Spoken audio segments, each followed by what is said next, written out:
So welcome everyone, and thank you again for joining the Mish B&B uh, podcast series called Chats for Business Brilliance. And today we have Amanda Bergeron joining us, a fellow Michigander, and she has her own company that does marketing and photos, and she works with one of our inns. So this is exciting. So Amanda, tell us a little bit about yourself and what you do. Yeah, thanks for having me, Ken. Super excited to be here. So, like Ken mentioned, my name is Amanda. I live in Northeast Michigan in a small town called Oscoda, and I own and operate a photography and marketing company. So, I offer numerous types of photography, including branding photography, real estate photography, commercial photography, portraits where families could benefit for at your inn, for instance, also marketing services with social media, and this includes graphic design, content creation, video campaigns, boosted campaigns, also the actual copywriting that goes along with all your posts to make sure that it's strategic. I also help with strategic planning. So if you see like there's something going on, like March is always a super slow season and you're in, I can help strategize different things to kind of try. So you could implement over time. So I have also been helping one of the inns in our region, the Sweetwater Sea Bed and Breakfast, over the last couple of years, and it has been an honor working with them. The innkeepers there are absolutely fantastic. They're so fun, and we love when we get to do new photos and highlight some of the different things that they have going on. Well, awesome. So speaking of photos, Yeah, can you give us and all of our innkeepers some tips? yeah. Because we all take photos, whether they're for blog posts or social media. We typically will take food, all kinds of things, but give us Yep. some really professional tips to help us out. Yeah, absolutely. So I'm not sure if all of you, what kind of equipment you're using, but even with today's technology, as far as your cell phones go, whether you have an iPhone or an Android phone, there's a lot of new features that you can utilize. So if you want to highlight food, for instance, you're coming up with a campaign to highlight the different offerings of breakfast that you have, there's an option on your phones to do food as one of the photo settings. And what that does is it really highlights and pinpoints as your focal point the food objects, but blurs out the background. If you don't have that option, you can also set portrait mode on your phone, which will kind of give the same a kind of outcome as food. It's just a little bit wider scope when you use portrait mode, but it'll still blur your background. So that's what I would recommend if you're doing something where you are very specific with a focal point. Now, if you want to highlight your rooms, for instance, one of the biggest things is natural light is your friend. So if you can take photos of your inn on a day that you have nice natural light coming in, opposed to using the artificial light, that is going to be ideal for your photos. So you don't have like the streaks coming in, reflecting off your lamps or your light bulbs or things like that. It's allowing the natural light to penetrate the lens through your camera. Awesome. Yeah. What types of photos have you seen are the most effective, that capture the most people on social media and so on? I would say it really depends on what you are trying to accomplish. Okay. So like what is your message? If you really want to highlight your food, we want to make sure that your photos with your food are top notch and you want to have a lot of different variety. I will say, like working with the Sweetwater Sea, it all depends. Like some of the pictures of the sunrises have been really beneficial with having their inn and a sunrise coming up. Or they had the Northern Lights over there in over the summer, which was really cool. Another really great photo was just of their general living space, but it showed the whole entire living space with the big window looking out into Lake Huron, but captured like where you would sit, the fireplace. So you almost felt like you were in the space, if you get what Hmm. I'm saying. So Yeah. it really just kind of depends on what message you want your audience to hear for your in at that time. And I think that kind of plays into the strategic marketing piece, right? Is to look at your entire year and say, you know what? We haven't really highlighted our rooms a lot. Let's spend the next couple months really showcasing our rooms and what features are in our rooms. You may have, really good bedding or really good views of something or some unique feature in your bathroom. Or maybe you haven't done enough of a feature of yourself as an innkeeper. And that's a big area that I think innkeepers forget about is human beings are emotional creatures. We want to have that emotional attachment. And I think that's such a big benefit of going to a B&B is meeting the innkeepers and building those relationships. So I think that spotlighting yourself, I know many of you probably don't want to do that, but that is going to be critical to growing your audience and to getting people to know you and being like, wow, man, Ken seems like such a cool guy. Look at him out there doing whatever it is that you're doing. Well, that's my next question.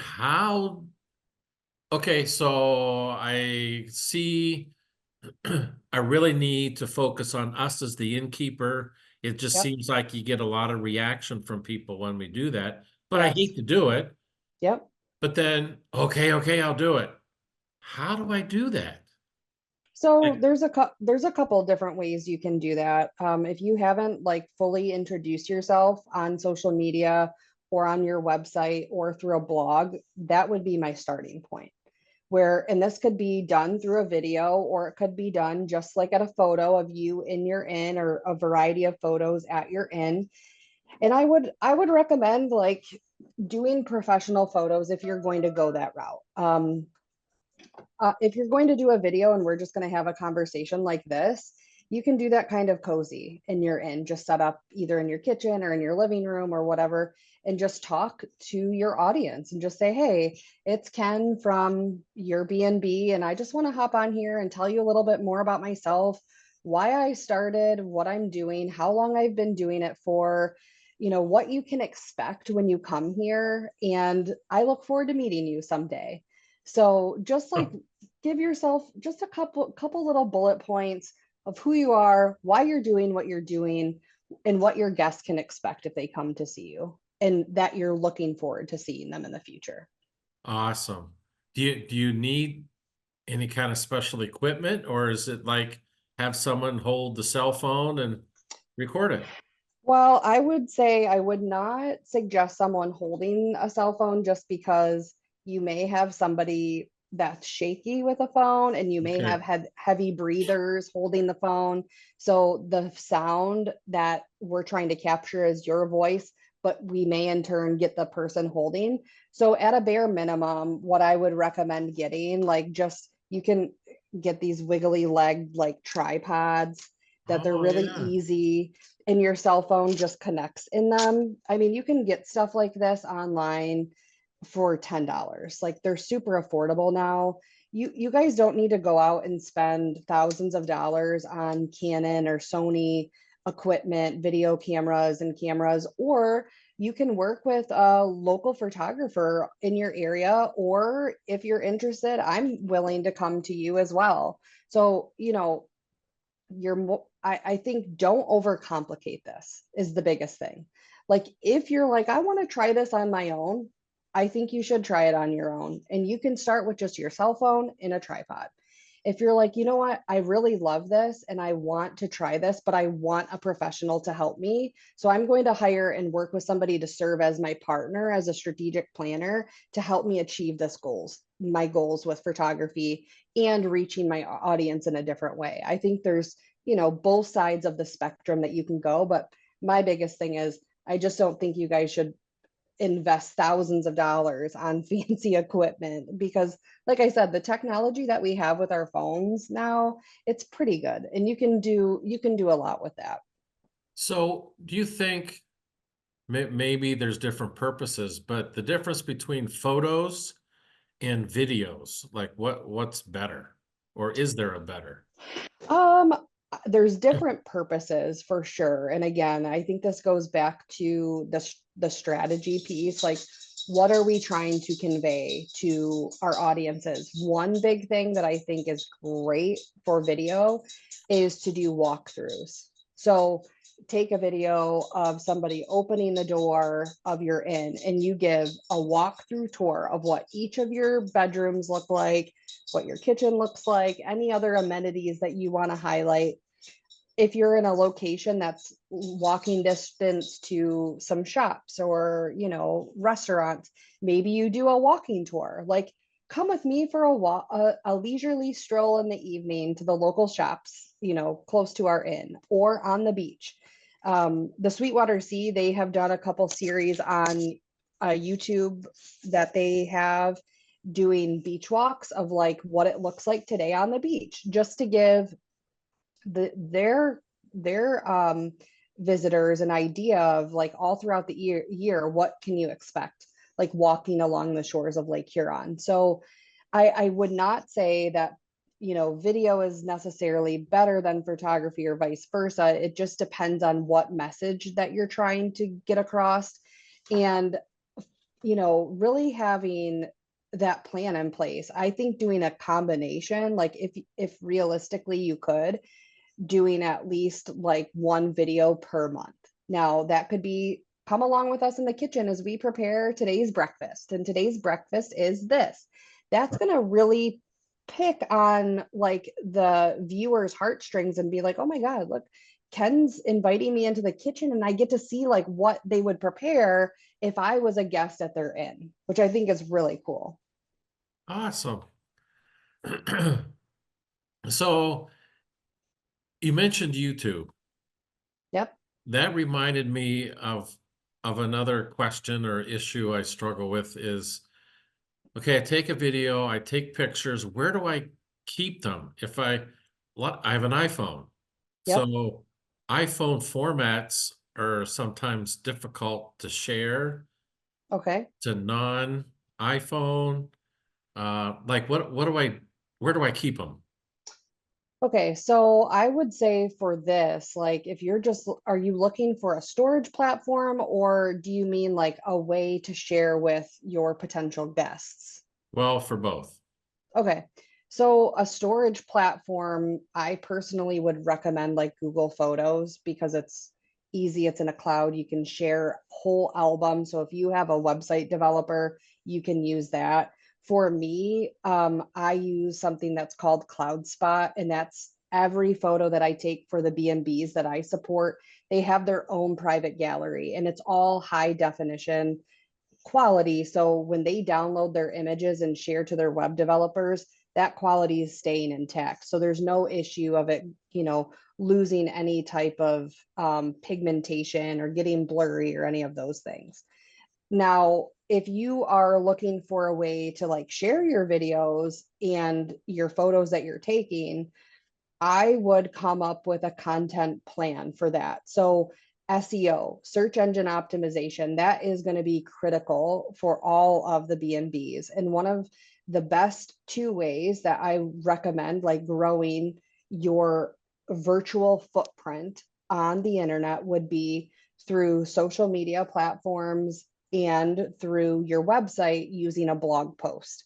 So if your website doesn't currently have a blog page, I would really recommend getting a blog page because you can start to embed those keywords in each blog post. So Grand Rapids, Michigan, this food, restaurants by, and it'll start to build upon your virtual footprint every time that you put a blog post out there. So then over time, you're going to start to show up higher and higher and higher in Google search fields in all these different areas, the more and more that you use those keywords in the posts that you're using. Same thing with social media. So then you could go, so I have my phone, I take a picture or I take a video. And then from my phone, I can send it right to like Google Photos. Yep, you can upload it directly to Google Photos and you can create a specific album in there that could say breakfast, tours of the B&B, room pictures, and you can just categorize it and build these albums right in Google Photos. And then when I go to do a blog post Yep, on my laptop, now they're in Google Photos, so they're on my laptop accessible. you Then I got can it. go straight from Google Photos right into my blog. Yep, absolutely. And for that matter, right into Facebook or Instagram. Yep, absolutely. Any platform you want to use. Wow. Yep. So you mentioned several times a plan, Yes. and I struggle with that. I'm sure Yeah. other ins do as Yes. well. When you Most say a most business plan, owners. okay, well, good. I feel a little better. Yes. So when you say a plan, what does that mean, and how do I get to that point? Okay. So a strategic plan, this is definitely not specific to innkeepers. I have worked with businesses from the restaurant industry, hospitality, childcare, nonprofit. The biggest thing that most business struggle with is a plan, and it's not that hard, but it's just coming up with somebody in your corner to break it down for you. So for me, what I like to do is like quarterly plans and then also like the overarching plan of the year. So if you and how I would recommend you doing this is going back in 2024. We're only 2 months into February, so we're not that far into the year yet. I want you to go back to 2024 and I want you to look at what you did really well. Like, what did you do really well? Content wise, in keeping wise, just overall, like what list 5 things that you did well. Then from there, I want you to look at 5 pain points. Is it how long it takes you to clean your inn? Is it your expense for this specific area? Is it your social media is just not performing? You're not getting the engagement that you want? Is it that you've never tried print advertising before? And you're going to look at that and then you're going to say, okay, for the first quarter of 2025, what I want to focus on is being active on all of our social media platforms by posting at least X amount of times a week and posting at least 2 videos per month. That's what you're going to do for the first quarter. And then you're going to review those outcomes. How did that translate? From there, you're going to move on to the second quarter to another area. And that may look like I'm going to hire a professional photographer to come in and do all new photos of the inn that I can use throughout the year through for my content. And then I'm going to start using those professional photos and see how that equates. Then the third quarter, you're going to go in, our print materials, they're just out of date. I need something better. I'm going to try this. And it's really just ensuring that your inn has continued growth that you want to see, and also that you're working in areas that make sense, right? So again, I mentioned earlier on, like maybe you identify that March is your slowest time of the year. Well, why is it the slowest time of the year? Maybe you don't know why it's the slowest time of the year. So maybe you do some market research to say, hey, would you like to stay at our inn in March? What would make it more attractive to you? And this is a survey that you send out to your prior guests and see what kind of feedback they give. Maybe they tell you that it would be more appealing if there was like a movie package along with it, or if you included complimentary transportation for them to the local bars. You may get super valuable information in just doing this one thing that could transform your ROI for 2025. Wow. Then once you blocked it out like that, then you can take that and drill down to each week Correct. Yep. and then Yep. almost to each day what I'm Yep. doing. Yep. Yep. Awesome. So getting back to photos, what are some tips to make a really good picture? So it really depends on what you're taking the picture of. Like I said before, like if you want to do an outside photo of your inn, I would say again, natural light is going to be your biggest friend.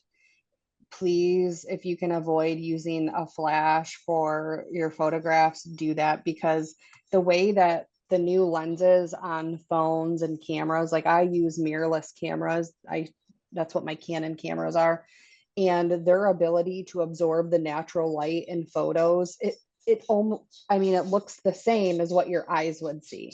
So Hmm. I love preserving that opposed to having a super doctored photo where it doesn't look the same as what you would see in Yep. real life. So um, that's the biggest thing, is using natural light as your friend, and then also identifying if you have specific focal points, because there may be features in your inn that you really want to highlight. So it may be appropriate if you're using, say, your iPhone or your Samsung phone.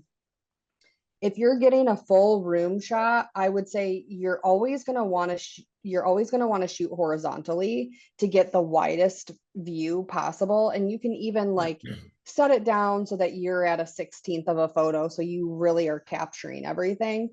But if you have something in that room that you want to draw attention to, I would have the full room photo and then do a portrait option of that as well, whatever that feature is. It may be a specific chair that's looking outside of a window, or a really cool lamp that you have, or a fish tank, or a fireplace, or whatever it is that you have. I think having both of those photos is a really good option so people can see, okay, this is what the whole room looks like. But then also, like, here's this really cool feature that's in this room that they have. This is really nice. I could imagine myself here. So, and would you post them together Yeah. Yep. as, okay. Yep. Yep. So they look at the post and they go, oh, that's a cool picture. And then immediately there's like the next post or two pictures So in a series of, So I would do it where you can do, like, say for instance, you're drawing attention to your living area. You can have your full living area highlighted and then your focal point to say, here's a view of our living area at our end, and pay special close attention to this really cool feature of this 1947 clock that's in the room that, the sound of the ticking is relaxing, or whatever that may be. But have them together and paint them a picture, like, here's the room, but also I want to highlight this piece as well. nice. Yep. Awesome. So what else can you think on the top of your head to help us with our pictures and videos? I would say don't overthink it. That's a big thing. I think so many people, they're their biggest barriers because they just are like, I just got to get the best shot. And sometimes it's just a matter of getting out there and doing it. Maybe you have games at your inn that your guests use regularly, like chess or checkers or some sort of board games, but you've never highlighted that before. Well, why not? I think you should. I think you should highlight that. Just getting consistent with your posting and really engaging your audience is key. Don't make it super difficult. The more that you do this, the more comfortable you're going to get. And then the other thing I will say is, don't be afraid to invest in a local partner to come and help you, to come and show you the ropes and kind of give you some confidence if you're really new to it and learning things. Remember that natural light is your friend. Remember to have a focal point if you want to highlight a specific area, whether that's food or an object in the room. If you're capturing a full room, to have your camera horizontally so it doesn't cut anything out. And another great thing too, if you have reoccurring guests that come to your inn, it might be a good idea to ask them if they would be willing to be like your models, essentially, because a lot of feedback that I have heard over the last few months is really having the images where people are enjoying the space. So you asked me a little earlier, and now it's like ringing back to me. At the Sweetwater Sea Bed and Breakfast, I did some photos where they were hanging out on their patio and their faces aren't captured. They're just looking out into the water. And some of those posts had a lot of engagement, and it's because real life people are utilizing that space. So as a viewer, you can then picture yourself sitting next to them in that seat, right? Like just having coffee with them in the morning, opposed to just the table sitting there empty. I think it's very important when you can to draw on the human emotions and have real life people engaging with your inn. And what better way to do that than to engage your own clients that are coming, right? So maybe you offer that as some sort of discount, like, hey, rope it into the March thing. Again, if March is your lowest booked month, maybe you send an email campaign to say, hey, 25% off to anyone who stays with us in the month of March who would be willing to be our models for some photos that we're going to do during your stay, Huh, in an effort to grow our social media and our reach with the community. wow, great idea. Yep. Well, I'll tell you what, Amanda, I've learned a lot Good. in I'm in the so little glad. time we've spent. This has been wonderful. Good. So if any of our member inns want to follow up with this and contact you, what's the best way for them to do that? So there's a couple options. I do have a website, and that's amandabergeronphotography.com. They can also reach me directly by cell phone, and my cell phone's 989-916-2112, or they can reach me by email at amandabergeronphotography@gmail.com. Well, thank you very much. And thank you, Thank you. Amanda. Thanks for having me. It's been a blast. And we will see you down the road. Sounds good. All right. Thank you. And this is Kenny Andrus from the Leonard and Logan House of Grand Rapids. We'll see you the next time. Bye bye. Bye-bye.